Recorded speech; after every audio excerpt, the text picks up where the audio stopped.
Joining us now is head coach Patrick Mutombo for the Raptors 905. Coach, you've been on the podcast before, so I'm glad to have you back. Happy New Year. Happy New Year, Savannah. Good to be back. Awesome. How you doing? How you feeling? I'm doing okay.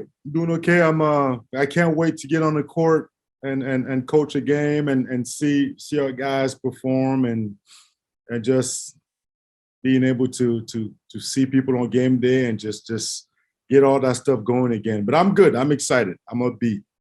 I'm glad to hear that. And just before I let D take the reins and get into the thick of things, I do want to almost not get this out of the way, but I do want to talk about this a little bit and the fact that the Raptors 905, they pulled out of Las Vegas. But what have you seen in terms of growth of the team prior to the tournament so far? Oh man, to be honest with you, Savannah, I think we're in a rough spot. We were struggling mightily, if I'm totally honest. And it was one thing after another, and pulling out of the tournament also was another blow. And listen, and this is what I tell our guys in our team: adversity will hit. Adversity will hit. Sometimes with some teams it hits early, some it's late, some it's in the middle.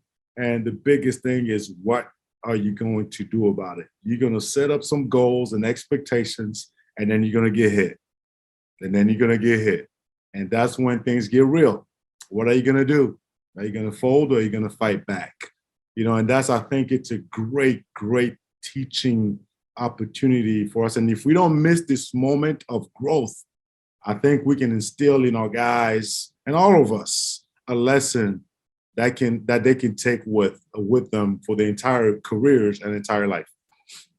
Coach, you missed some time because of COVID. And I know one of the first questions people ask everyone is like, what did you do in that time? And especially when you're in a space of sport, right? The only thing you live and breathe by is basketball. So I'm curious, what did you do in that time and how much was it driving you nuts to not be on the sideline? Well, the first thing that drove me nuts is because I'm like, man, my goodness, I try to do everything I could, wash my hands, wear my mask, and do all that kind of stuff. So got that. And then the thing is, the whole house got it. So my wife, my kids, so all of us got it.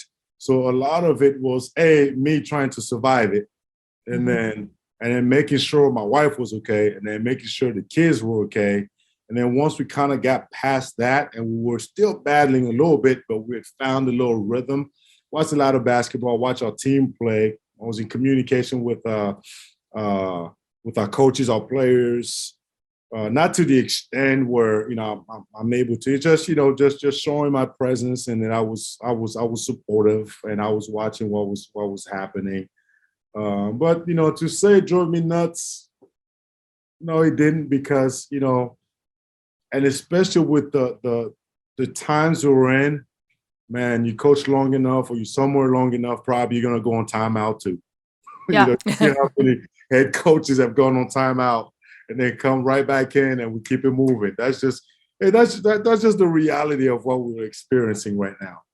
And I think you could feel confident in also knowing that you yourself have done such a great job in empowering not just the players on the court to be leaders, but also your own coaching staff. So Coach Chris really did a good job in stepping up in that situation as well. You're so kind, Savannah. I do think it's, the staff did a terrific job. Just keep going, keep teaching. I know the losing is very frustrating, but again, when you have young players, when you have a group that needs to be molded, sometimes the way you react to adversity is not optimal, but you got to keep going. You got to keep teaching. One of my mentors, basketball mentors, told me, listen, when things get hard and losing comes, and it seems like you're not going to win another game, just keep coaching the game with a pure heart. One play at a time, one practice at a time, one possession at a time. Now, Coach, you've had an interesting start to your career, right? You spent 6 weeks in a bubble last year, and then you were promised somewhat of normalcy this year, and now we're in our situation currently. I mean, what does the new year bring for your team and you moving forward? Well, hopefully the new year brings health, And listen, we are blessed. You know, again, adversity, the way I react to it, the way our team reacts to it, the way these young men and the young women that we have on our staff react to it. Listen, we all learning and growing together. Yeah, you want it to be normal, and I'm praying and hoping for success, certainly more wins, but ultimately that the work that we are doing and putting in this young man would yield its fruit.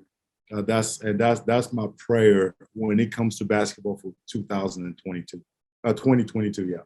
2022. Jeez. It So sounds we're weird. here, man. It flew by Yeah, right. fast. Coach, I do have to ask, were you able to do any artwork while you're recovering? I wish. I wish. Oh, I did not. I did not. I was watching game, breaking down some stuff, and I was in bed trying to recover a little bit because mine hit pretty good. Yeah. Okay. Well, I'm happy to hear, or at least see that you're feeling well now. Yes. So Thank that's you. Thank you so much. that's no problem. No problem. I want to talk about a few players in particular, Bree and Tyree, because he was just on the podcast. Mhm. He's a player that, going back to Dee's point in the bubble, well, he suffered a serious injury back then, especially when he was playing really well there. And it really could have set him back, but instead, like, he was talking to us about how hard he worked and how he also prioritized resting, and he could have gone overseas, but instead he decided to stay here and really focus on recovering from his injury. And, the 905 organization also really took a role in his, investment, I should say, in his career as well. So what does he do for your team now as a leader, but then also, he's a familiar face entering this season? Well, he's a guy who's found a way, who's bounced back from an injury that's a serious one, right? And then you watch him play now. If you'd never seen him play, you wouldn't know these guys done both ACLs. That's impressive. That's just to tell you how freak of an athlete he is. And then he's trying to learn how to be a leader. He's trying to lead with his voice, but also his play on the court. And it takes time. It takes time because leadership is not just about talking; it's about doing. And I think he's trending, he's trending in the right direction, and he's certainly learning. And the fact that he was a witness to last year, and he's able to bring some of that, he and Kevon, into what Mhm. we're doing now.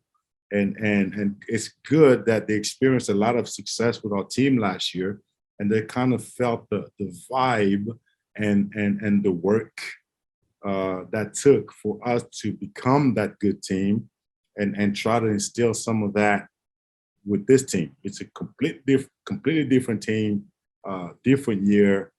Uh, Nevertheless, those guys were part of both, and they get a great opportunity to lead here. And So we've talked about Kevon, you and me, coach, before, and just how much he's grown and how much of a role he's having now. But I kind of actually want to talk a little bit about Reggie Perry, mhm. because he was a guy that got called up to the Portland Trailblazers. He was one of those people who had to step up on a 10-day contract with that team.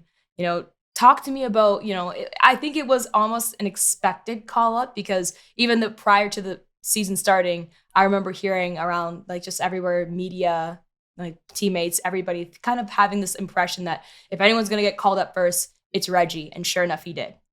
So proud of him. So proud of him. He's worked really hard, and man, this is a good time to be in the G League.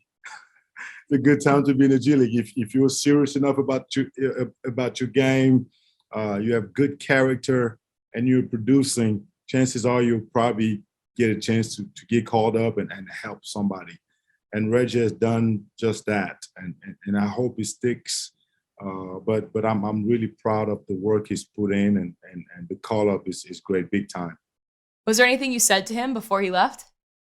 Well, I was in quarantine when no, actually I didn't even get a chance to see him because he just got out of his quarantine, and then and then I was in mine, so we didn't see each other, but we text, and I'm pretty sure he knows how I feel um, Amazing. about him getting called up. So this is why All about I was him. gonna say this is why Sav is one of the best in the business because she stepped on my question. I wanted to ask about Reggie, but my next question about some new players. You got Justin Smith and Aaron Best joining the team. What did you see in these two to bring them to the team, and how will you spend the week prepping them? Uh, Play hard. They're both high level competitors. I think that's important.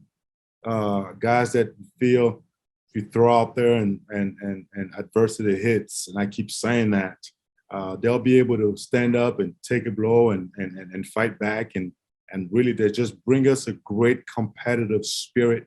Uh, they give us great physicality also that we feel we can use more of, more size. And although Justin is not particularly tall, but he plays big and he plays with great force.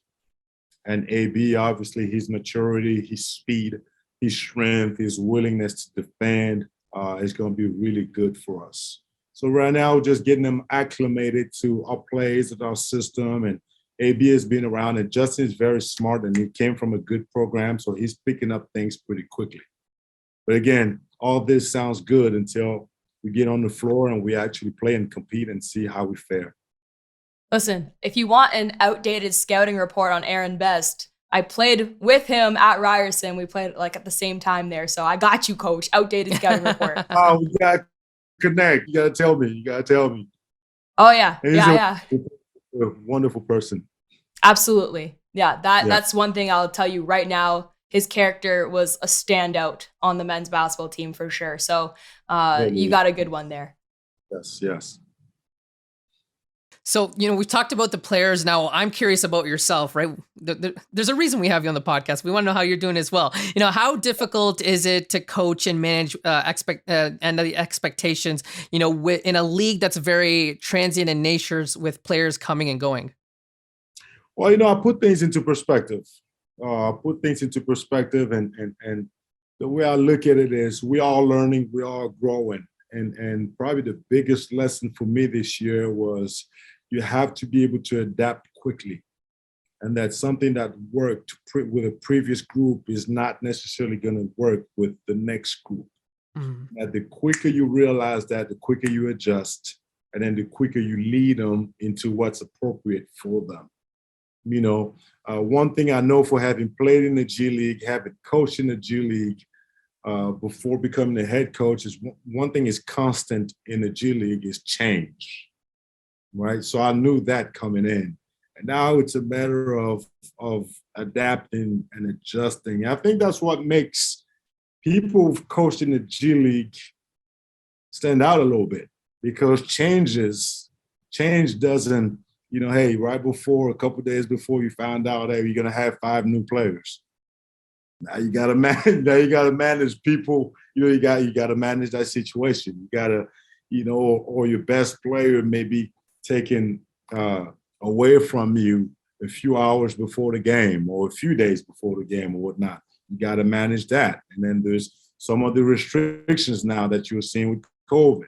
You can practice, you cannot practice. You can, have a meeting. There's got to be 10 minutes or short. That kind of stuff. You just adjust. And you keep going. And it may sound crazy, sometimes it gets fun. It's fun. It's not funny when you hear it, but it's like, all right, once you decide you're not going to complain about it and you're not going to cry about it, well, something changes. Oh, well, there's that. we can't do it this way. We can't have this activity. Now we got to change it to this, and you have about 30 minutes before the team walks in, and that kind of stuff. I think it promotes growth, and if you are creative, then you're thriving because you need to be creative in these times. Yeah, and I don't think this is going to be the first or last time we see a bunch of 10-day contracts come up from the G League and from vets of the game as well. So you're going to have a lot of change coming your way, Coach. But I guess My question to you is, how do you manage your own expectation? Because I think as former athletes, like, we are our own biggest critic first. Mhm. And so we want to win. You talk about winning, but there's a Okay. level of expectation that you have to almost give yourself in terms of empathy as well, because you're in situations that you can't control. Yes, thanks for that question, Savannah. And for me, I think being out for a little bit give me some time to reflect. And the expectation has not changed.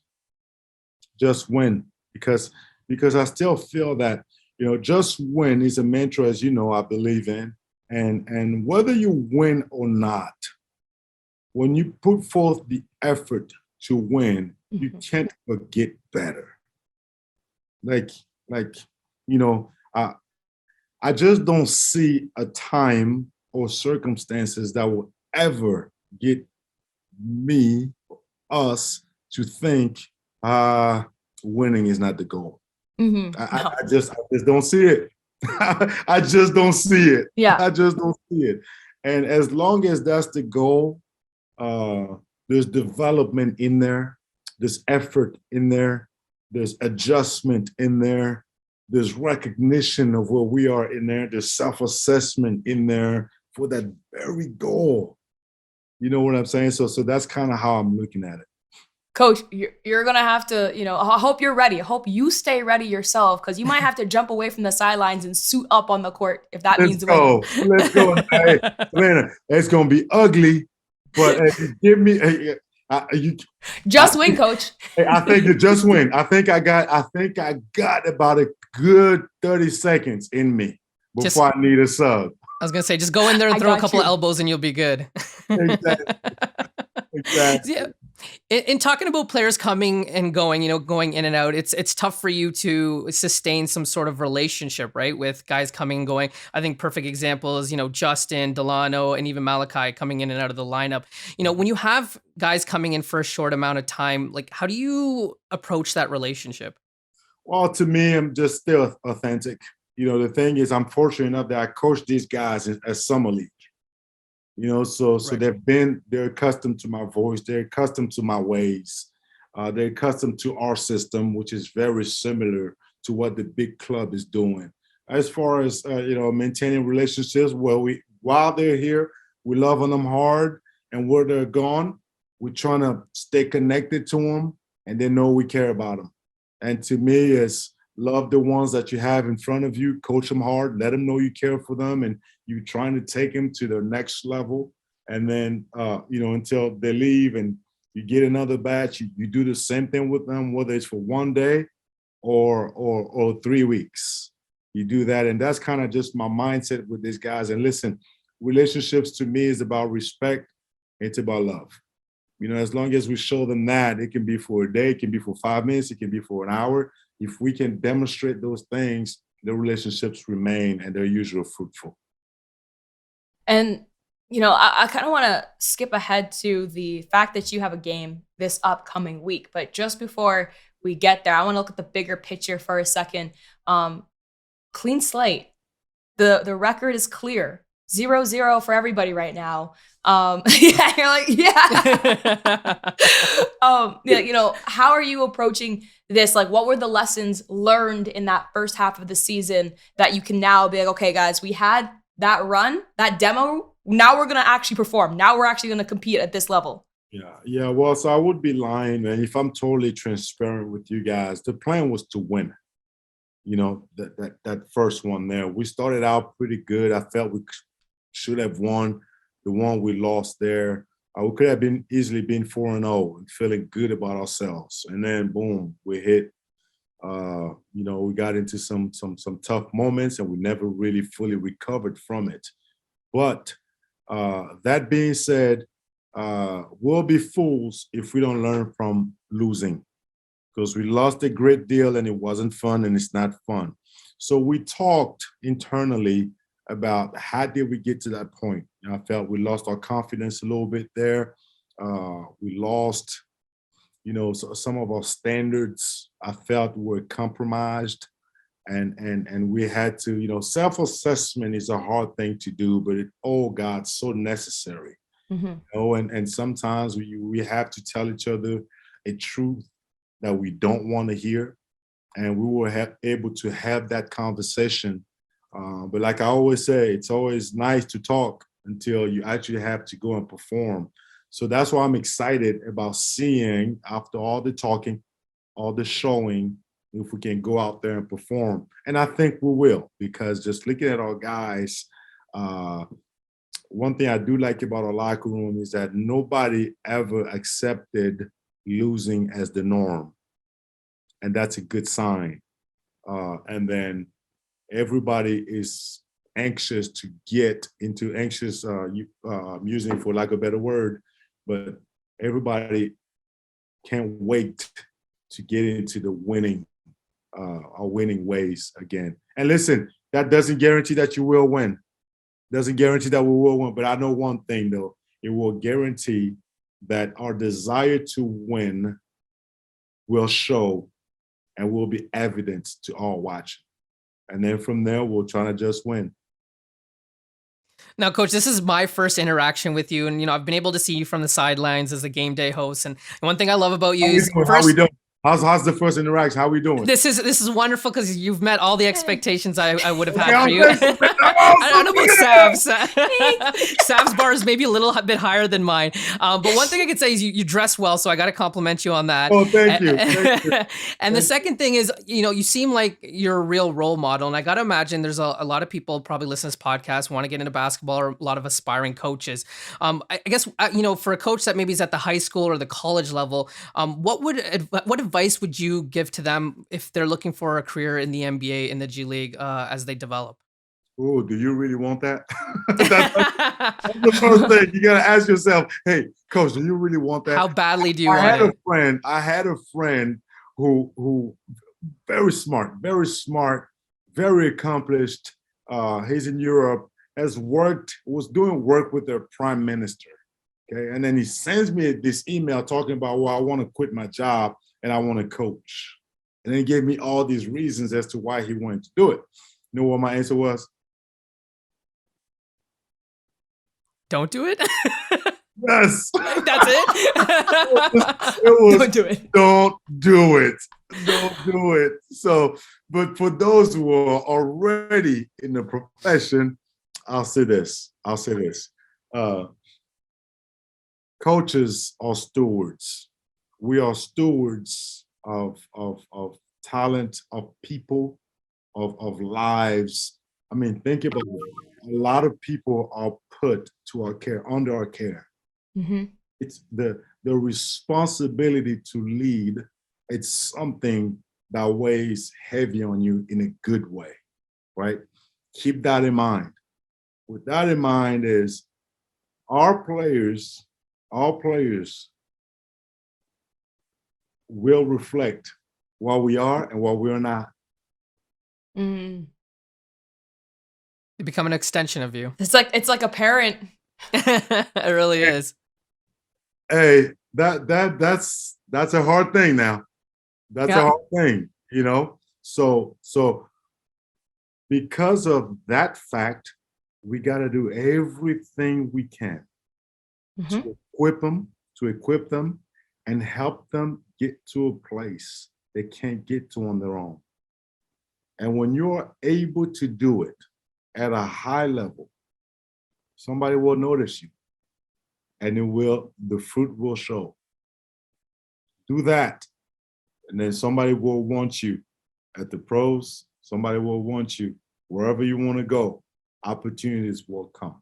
That's kind of my approach to coaching. More than get right to this guy, right to that guy. I mean, that stuff is, you can figure it out. But I think the purity of why we do what we do must be at the forefront of our daily actions. And by the way, every day I fail miserably, and I'm like, I just want to throw it out there. All right. Gold star. What do they say? Fall down 6, get up 7 times, right? Like that should let's always go. be the motto. I fell down about 115 times. So to follow up that question, then I'm super curious. Is there a player in your path, or that you've come across, that you're particularly proud of based on, your values and what you believe being instilled in them? So many. Can I just from saying names? Okay, fair enough. Do you have a favorite child? That's a first mistake. Do you have a favorite child? Yeah, exactly. No. And if so, who?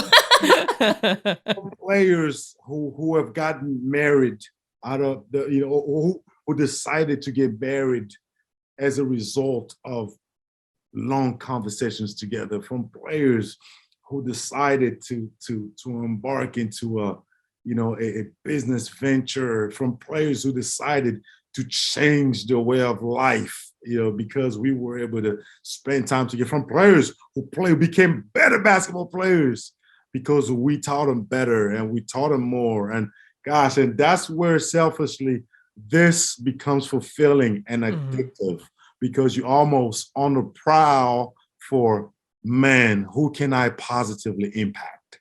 And what you do now, I felt some now. There's players I couldn't connect with. There's players that I wish I had done a better job with, but man, there's those. And then the ones where, man, when they send you a picture of their baby or the second child, or when they invite you to the wedding across the world, man, it's special. I can't even imagine what that must. It almost gets a sense of coaching is not just for you. It's like your character building. 100%, Savannah, and 100%. Sorry for cutting you off. It's so true. We are in a business, in my opinion, of character development. And I know I constantly hear about player development. Yes, but even more than player development, or merge both. Character development. Because think about it. You win with men. Boys don't win. Boys don't win. You win with men. And manhood suggests character, suggests development, right? So sometimes that's what's needed more than basketball development or skill development. I love that. And that's going to follow you for the rest of your life too. That's going to follow you long after you're done playing basketball. Yes, 100%. Yeah. Out of curiosity, because I asked this too. Oh, anytime Savannah goes out of curiosity, I get get a little nervous. Dangerous. It gets dangerous. Get a little nervous. Good. Yeah. I'm glad I strike fear. I'm sure you strike fear in your players once in a while. I'll give it a taste of medicine. I have to ask, because I asked this to Gary Payton II when he was on the podcast last year. If he wasn't a basketball player, what would he be doing? And now, just given the context of this conversation, I'm so curious. If you weren't coaching, if you said you're absolutely not to coach in any way, shape, or form coaching, what would you be doing? Man, that's a great question, because teaching, I think teaching, mentoring, it's something that's in me naturally. I wanted to be a lawyer initially. I studied political science in lieu of pre-law in the US. And the plan was, after I graduate, I was going to go to law school. And then basketball happened. But I don't know if I still have the love or passion for law. I don't want to say an artist, because God, it's so hard to make it as an artist. That's right. And then I have mouths to feed, and my wife wouldn't let me. So, can I come back to you on that? Can I get back? You can. Yeah. And also, it's a great time to be deal with impacting people's lives, though. So, okay, amazing. And also, it's a great time to be an artist. Get into NFTs. We're not going to talk about Bitcoin today. I was going to say the cryptocurrency game. That's another podcast. So that's not on the 905 podcast. That's right. Coach, my last question to you is, we got a small glimpse of our fan base in Mississauga with the home games that we had prior to, unfortunately, the shutdown. But we have a very passionate fan base, to say the least, and it's been a lot of fun as an in-game host to be able to bounce off them. So I'm sure a lot of them want to hear from you. And if you had a message to the fans, what was the message you would like to send to them? I'll say this first, to our fans. I am, on behalf of the 905, we are so thankful that you find us worthy of coming and supporting. And your presence at our games make it special. It really does make us feel special. It brings an extra je ne sais quoi to what we're doing. being able to see you, being able to hear your voices, being able to feel your energy, being able to feel your disappointment after a bad call or after a bad performance. It makes what we do even more interesting, even more rewarding. And gosh, we miss you. We miss you. I miss you. I miss you because sometimes, listen, we've had some fans to whom I say, listen, I cannot afford to get a technical because first of all, I get in trouble with my wife, and then my kids are watching. I just can't do it. But man, can you tell the refs like to wake up? Because I can't say it. I can't say it. And we have our fans like, well, man, we got you, coach. I'm like, this is my type of fans. And gosh, we miss you. And I hope we'll be able to have you back with us pretty soon. That's amazing. I don't know if I could top that, D. I mean, I think that's the best note to leave it off on. I couldn't agree more. And it's got to be extra painful because you missed those last couple of games at home as well. So I feel for you, Coach. I got cheated, D. I got cheated. I was excited to have fans and high five them and talk with them and see them after the game. But anyway, it'll be all right. Well, we're glad to have you back. I'm sure I will be seeing you hopefully around the sidelines with Fort Wayne coming up this week. Yes. Can't wait. Yes. So absolutely. Here's to a new year. To it. Absolutely. Amazing. Well, thank you for joining us on the Raptors 905 podcast, Pat.